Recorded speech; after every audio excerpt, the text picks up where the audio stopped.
Toyota hybrids have a reputation that almost sounds too good to be true.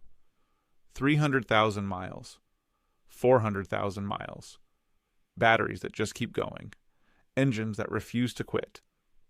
And because of that reputation, most owners settle into a comfortable routine.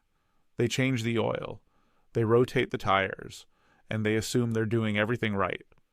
But here's the uncomfortable truth. The thing that quietly destroys most Toyota hybrids isn't a lack of oil changes. It's a handful of maintenance items that almost nobody talks about, items that fail silently, years before you ever see a warning light. And by the time the symptoms show up, the damage is already expensive. So today, I'm going to walk you through the 5 biggest hybrid maintenance mistakes I see owners make, ranked from least to most dangerous. And mistake number 1? It's something even experienced, careful owners are guilty of, without ever realizing it.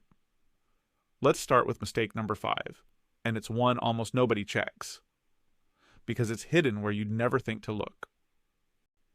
Your hybrid battery has its own dedicated cooling system, and on most Toyota hybrids, that means a small cooling fan that pulls cabin air across the battery pack to keep it in a safe temperature range. But here's the problem. It's where that fan draws its air from. Usually it's tucked behind a rear seat or a side panel in the cabin, and over the years, it slowly inhales everything floating around in there. Dust, carpet fibers, pet hair, crumbs. All of it collects on the intake and inside the fan housing. As that airflow gets restricted, the battery starts running hotter than Toyota ever intended. And heat. Heat is the single biggest enemy of any hybrid battery. Run a pack a few degrees warmer, year after year, and you accelerate its degradation dramatically.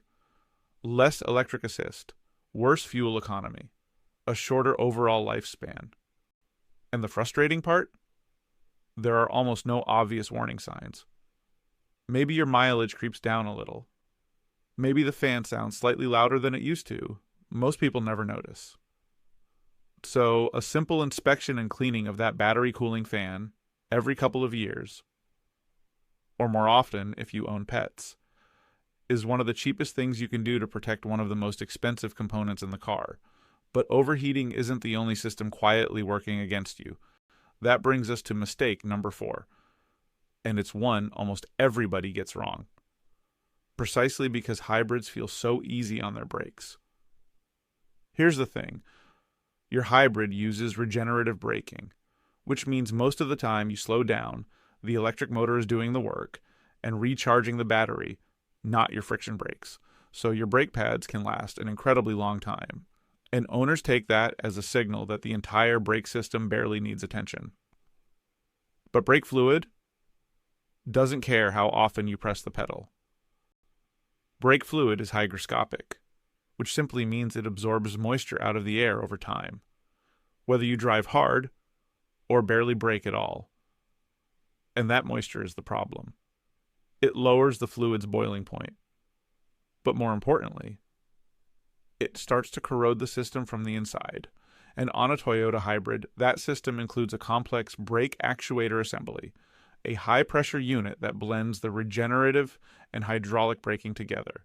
It is a genuinely expensive part to replace.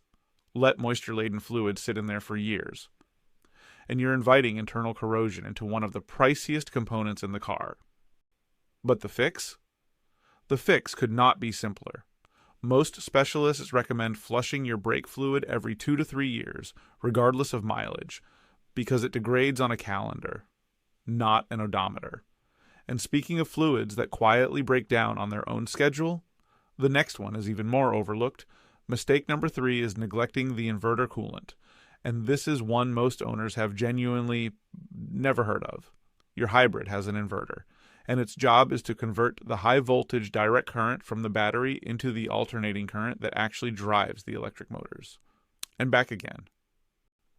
It's one of the most critical and most expensive pieces of electronics in the entire car, and because it handles so much power, it generates serious heat. That's why it has its own separate cooling circuit, its own coolant, completely independent from the engine. But here's the catch. That Coolant doesn't last forever. Over the years, it breaks down. It loses its effectiveness. It circulates less efficiently. And as cooling performance drops, the inverter starts running hotter. And inverter electronics absolutely do not tolerate sustained heat. If that component fails, you're not looking at a cheap repair. You could be facing a bill that rivals the cost of the hybrid battery itself. Now, Toyota does specify a service interval for this coolant, but it's buried in the maintenance schedule. And a lot of quick service shops simply skip right over it. Flushing and replacing that inverter coolant on schedule is inexpensive insurance against one of the priciest failures you can have. Now we're moving into the mistakes that affect the entire hybrid drivetrain. Mistake number 2 is ignoring the transmission fluid, simply because Toyota calls it lifetime fluid. And those 2 words, lifetime fluid, they've probably destroyed more transaxles than almost anything else.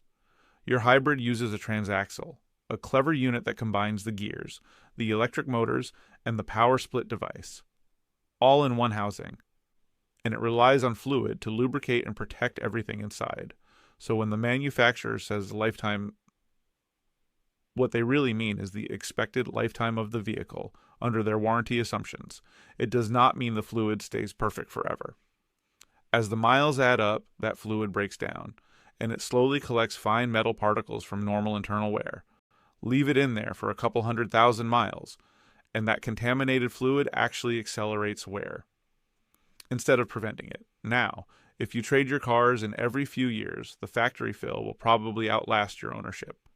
But if you're someone who plans to keep your hybrid for the long haul, a fresh fluid change, somewhere in the higher mileage range, is one of the smartest preventative moves you can make. It's the difference between a transaxle that survives the warranty and one that survives the entire life of the car. But the single biggest mistake isn't about fluid, or cooling, or even the battery itself. The most dangerous mistake of all. Mistake number 1 is waiting for a warning light before you take action. And this is the one that catches even careful owners, because it feels completely reasonable. The car seems fine, no lights on the dash, so everything must be okay. Right? Here's the problem.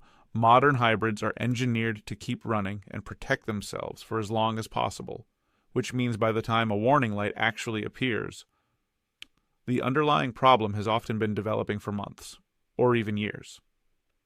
The early signs are always there, but they're subtle. A slight drop in fuel economy that you write off as cold weather, a cooling fan that whirs a little louder, the engine cycling on more often than it used to, a minor fault code that clears itself and never triggers a light. Individually, none of these feels urgent, but together, they're the system quietly telling you something is wearing out. The owners who get 300,000 and 400,000 miles out of their hybrids aren't lucky. They're the ones who treat those small symptoms as information and inspect proactively, instead of waiting for the car to scream at them.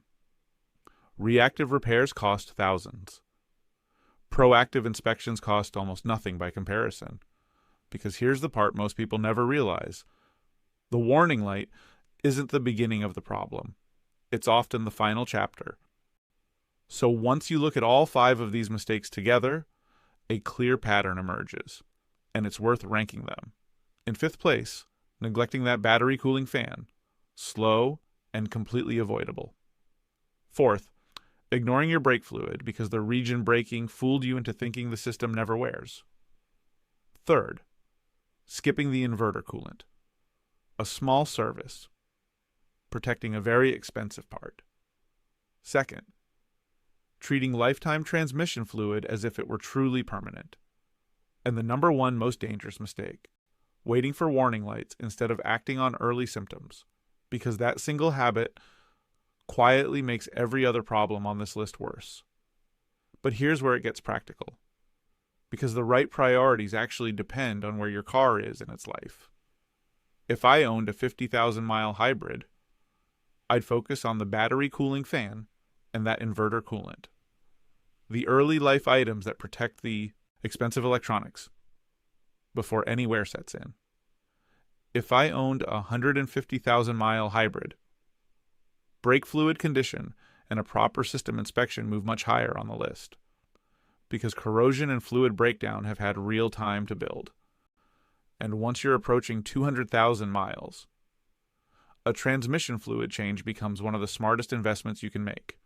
The difference between a transaxle that quietly gives up and one that carries you well past 300,000. So who should actually care about all this? If you lease or trade in every few years, honestly, the factory schedule will carry you just fine. But if you own an older Prius, a Camry Hybrid, or a RAV4 Hybrid you intend to keep, this is exactly the philosophy that lets these cars run practically forever. Stay ahead of these five, and you preserve the original components that make them so legendary in the first place. If this helped you see your hybrid a little differently, let me know in the comments which mistake surprised you most, and subscribe so you don't miss the next one.